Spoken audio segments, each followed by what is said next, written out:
नमस्कार। मैं आज कक्षा 12वीं में स्थिर विद्युत भौतिकी में कूलाम के नियम के बारे में समझाऊंगा। कूलाम का नियम क्या है, ये कब लागू होता है?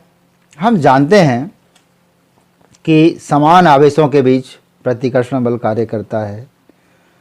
विपरीत आवेश एक दूसरे को खींचते हैं, अर्थात आकर्षण बल काम करता है। लेकिन इस बल का मापन कैसे किया जाए?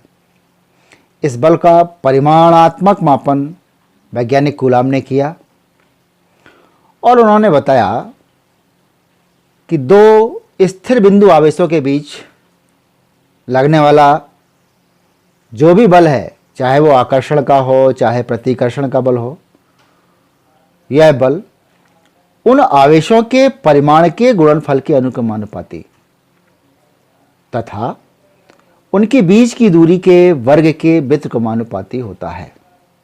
अर्थात यह बल आवेशों को मिलाने वाली रेखा के अनुदिश कार्य करता है। हम इसको ऐसे समझें कि सपोज करें यहां पर Q1 और Q2 दो चार्ज हैं। हो सकता है समान प्रकृति के हों या विपरीत प्रकृति के हों, आप अपने समझ सकते हैं हम लोग। लेकिन बल काम करता है, चाहे वो आकर्षण का हो चाहे प्रतिकर्षण बल हो। उनके बीच की दूरी r है।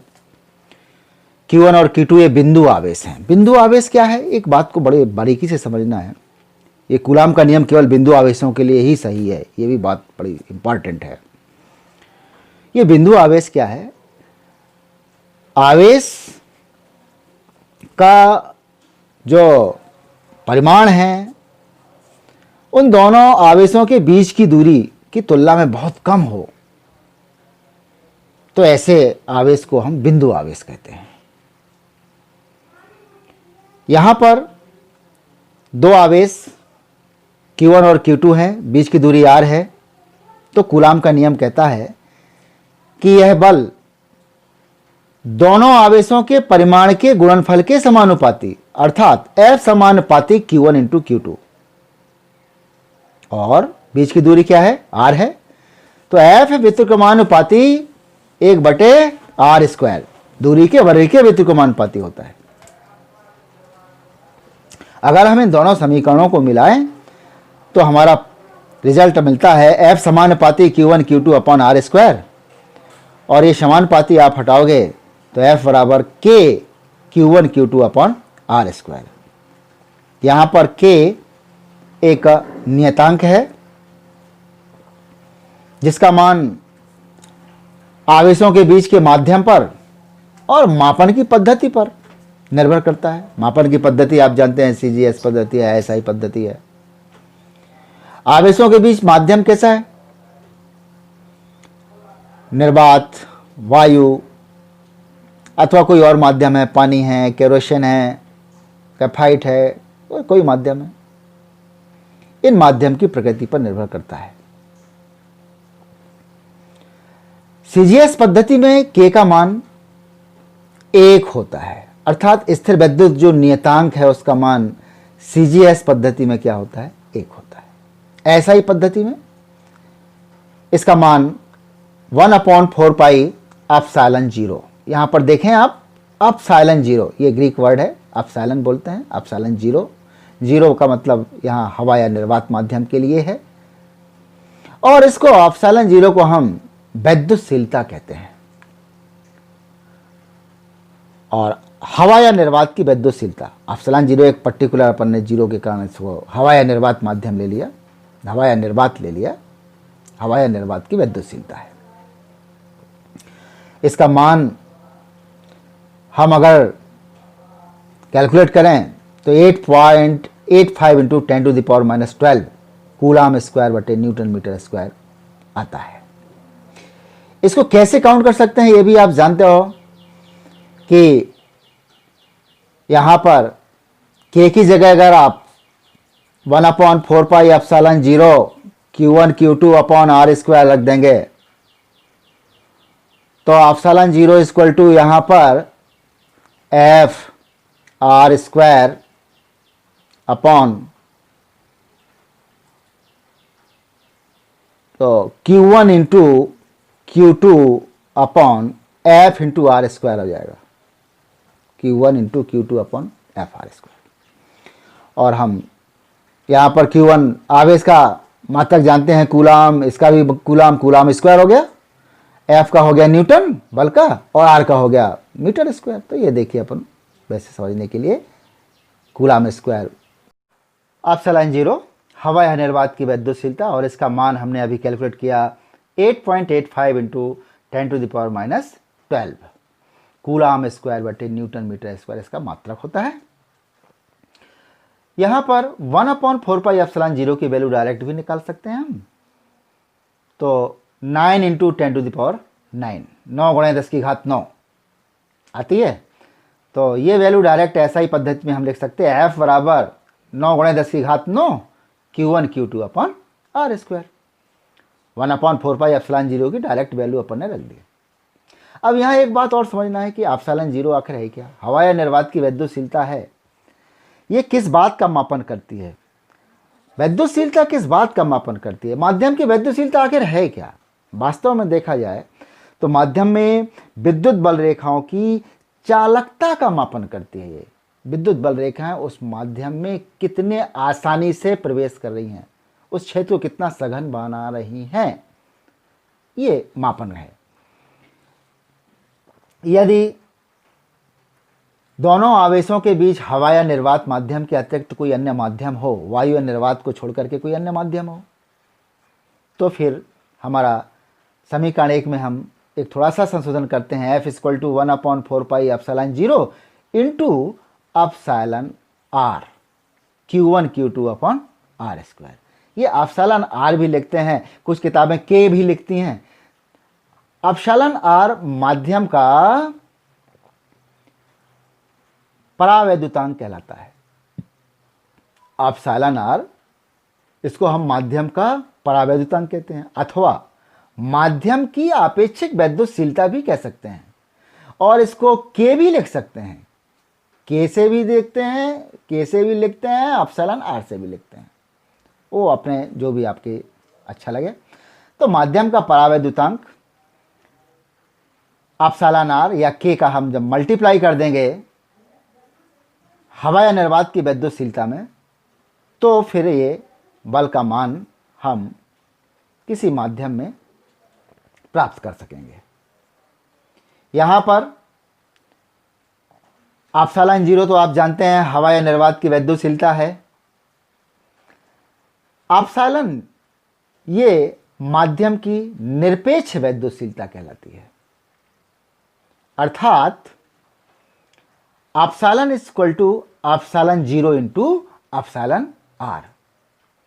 यहां हम ऐसा भी समझ सकते हैं इसको कि epsilon R = epsilon upon epsilon 0, इसीलिए इसमें आपेक्षिक बोला गया है।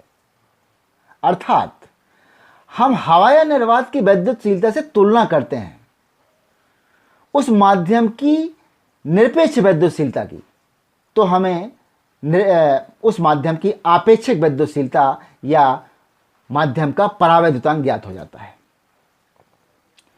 तो एप्सिलॉन R = एप्सिलॉन बटे एप्सिलॉन 0, या आप उसको K भी लिख सकते हैं, कोई दिक्कत की बात नहीं है। अब यहां रिजल्ट आया है कि चूंकि epsilon = epsilon 0 into epsilon R, तो हम यहां पर देख सकते हैं इस समीकरण में F = 1/4 एप्सिलॉन लिख सकते हैं Q1 Q2 upon R square. समीकरण हमने 3 दे दिया। यहां पर एप्सिलॉन माध्यम की निरपेक्ष वैद्युतशीलता कहलाता है।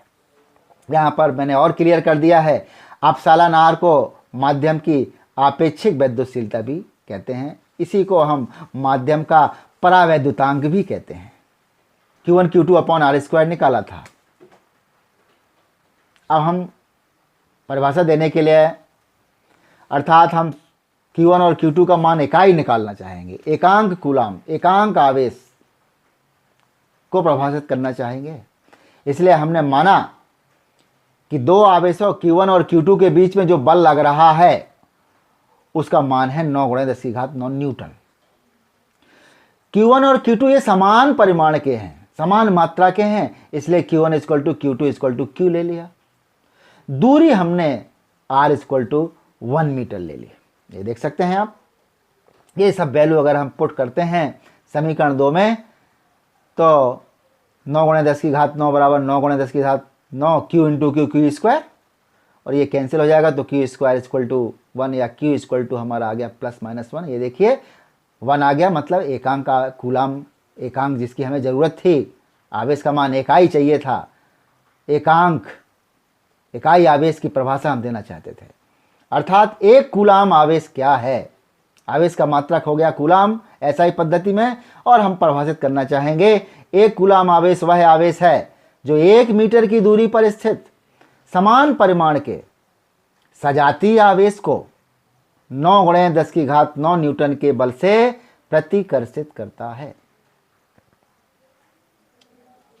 यहां पर हम ऐसा ही बोल सकते हैं, एक कूलाम आवेश वह आवेश है जो परस्पर 1 मीटर की दूरी पर स्थित समान परिमाण के विजातीय आवेश, सजातीय की जगह क्या लिख सकते हैं, विजातीय आवेश को 9 × 10 की घात 9 न्यूटन के बल से आकर्षित करता है, क्योंकि विजातीय आवेश में क्या होता है, आकर्षण होता है, आकर्षित करता है। अब हम माध्यम के परावैद्युतांक को समझाना चाहेंगे। भाई हमने अभी निकाला है कि माध्यम का परावैद्युतांक या आपेक्षिक विद्युतशीलता क्या कहलाती है, अभी अभी हमने देखा है, तो उसको हम कैसे परिभाषित करने का प्रयास करेंगे, क्या है आखिर गणितीय तरीका से। माना दो बिंदु आवेश Q1 और Q2 को हवा या निर्वात में r दूरी पर रखा गया है, वही अपना सामान्य सा काम। तो दो बिंदु आवेशों के बीच लगने वाला बल कूलाम बल 1/4πε0 Q1 Q2/r², समीकरण 1, ये आप आसानी से समझ सकते हैं। अब हमें क्या करना है कि उन आवेशों के बीच में जो हवा या निर्वात था, अब उन आवेशों को हमको किसी माध्यम में रख देना है, दूरी उतनी ही रखना है। तो हम क्या करते हैं, पुनः बिंदु आवेश Q1 और Q2 को किसी माध्यम में उतनी ही दूरी पर रख देते हैं। अब कूलाम बल को हम कैलकुलेट करते हैं। तो अब देखिए दो आवेशों के बीच माध्यम आ गया, माध्यम आ गया, इसका मतलब क्या हुआ, हवा या निर्वात की विद्युतशीलता का अस्तित्व खत्म। अब क्या आ जाएगा, उस माध्यम की निरपेक्ष विद्युतशीलता आ जाएगी। तो हमने मान दिया F1, बल का मान ले लिया F1 इक्वल टू 1/4πε, पिछले अभी पढ़ के आए अपन, माध्यम की निरपेक्ष विद्युतशीलता एप्सिलॉन Q1 Q2/r², समीकरण 2 हो गया। यहाँ पर एप्सिलॉन को हमने माध्यम की निरपेक्ष विद्युतशीलता माना है। अब हमने क्या किया, समीकरण 1 में 2 का भाग कर दिया, F/F1 किया, तो हमको देखिए ε/ε0 आ गया। यहाँ पर एप्सिलॉन और ε0 दोनों का अनुपात एक कोई नियतांक है, समान राशियों का अनुपात एक नियतांक कहलाता है, और यही नियतांक वास्तव में माध्यम का परावैद्युतांक कहलाता है। अब हम माध्यम के परावैद्युतांक को दो प्रकार से समझ सकते हैं। क्या, F/F1, अर्थात F क्या है, जब दोनों आवेशों के बीच में माध्यम क्या था, हवा या निर्वात, उसके बीच लगने वाला बल F। F1 क्या था, दोनों बिंदु आवेशों के बीच कोई माध्यम आ गया तो बल, उसको कैलकुलेट कर लिया F1। तो हम कह सकते हैं कि वायु या निर्वात में निश्चित दूरी पर रखे दो आवेशों के बीच लगने वाले बल और किसी माध्यम में उन्हीं आवेशों को उतनी ही दूरी पर रखने पर उनके बीच लगने वाले बल के अनुपात को उस माध्यम का परावैद्युतांक कहते हैं। अब एक परिभाषा हुई, दूसरी परिभाषा भी आप अपने आप से बना सकते हैं, ε/ε0, मतलब किसी माध्यम की निरपेक्ष विद्युतशीलता और हवा या निर्वात की विद्युतशीलता के अनुपात को उस माध्यम का परावैद्युतांक कहते हैं। K = ε/ε0।